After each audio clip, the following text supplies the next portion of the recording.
வணக்கம். இல்லத்து கவிமுரசு வாணி செல்வராஜா இல்லத்திலிருந்து எப்படி இருக்கீங்க? நல்லா இருக்கீங்களா? நல்லா இருக்கணும். மற்றொரு பதிவில் உங்களை சந்திக்கிறேன். இன்றைக்கு கடல்நாட்சி அம்மனை பற்றி பேசலாம் என்று இருக்கின்றேன். ஈழத்தில் எழுவாங்கரை என்றும் ஒரு பட்டப்பேர் இருக்கு, நாவலடி என்று சொல்லுவாங்க. அங்கே கடலோரம் கடல் முனையை பார்த்த மாதிரி கடலை ஆட்சி செய்கின்ற அம்மையார், அதாவது நாச்சியார். கடல் நாட்சி கடலை ஆட்சி செய்கின்ற நாட்சி என்பதனால் கடல் நாட்சி அம்மன் என்று வாய் வழக்கின்படி இப்போ கடல் ஆட்சி அம்மன் என்று அழைக்கப்படுகின்றது. அந்த கடல் ஆட்சி அம்மன் படகுகளில், மீன்பிடி படகுகளில் போகின்ற பக்தர்கள், அதாவது அவர்களுடைய குடும்பத்தையும் படகையும் கட்டி அணைத்து கொள்வாளாம். இரவிலே தான் அவங்க தொழிலுக்கு போவாங்க, காலையில் வருவாங்க. அப்போ அவளுடைய கடல் ஆட்சியை செய்கின்ற அதனால் அந்த கடலை அவள் காத்து, அவளுடைய பக்தர்கள் தொழிலுக்கு போகும்போது அவர்களுக்கு எந்த ஒரு விபத்துக்களும் இல்லாமல் அதாவது காப்பாற்றுவாளாம். 2004 சுனாமி வரும் முதல் இரவு ஒரு பிச்சைக்காரி மாதிரி வாயில் வெற்றிலை போட்டுக்கொண்டு ஒவ்வொரு வீடாக சென்றாளாம். இங்கு உலகம் ஊர் அழிய போகிறது, மக்கள் நீங்கள் வேறு இடத்துக்கு செல்லுங்கள் என்று ஒவ்வொரு வீடாக சொல்லியிருக்கின்றாள் கடலாட்சியம்மன். அவர்கள் எல்லாம் அவள் ஒரு பைத்தியக்காரி, குடிகாரி என்று அலட்சியம் பண்ணி இருந்திருக்கார்கள்.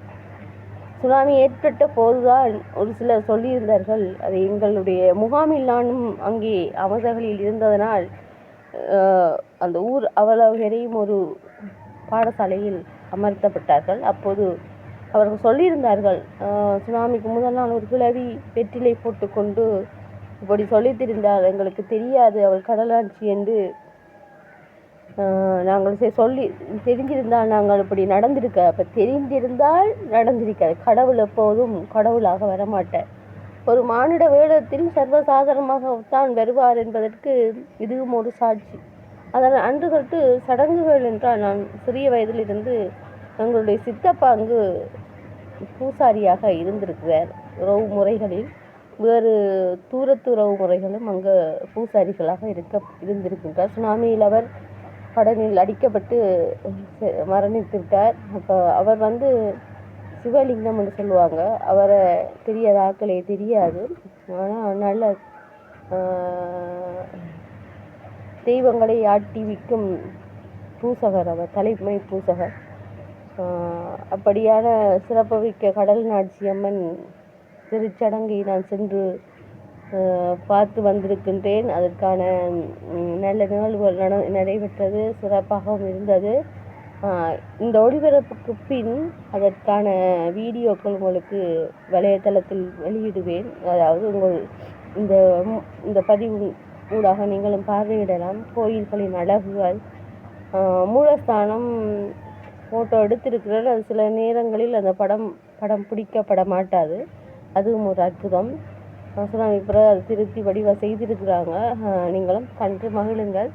கடல் நாட்சியம்மனின் வரலாறு சொல்வதில் எனக்கு சந்தோஷம்.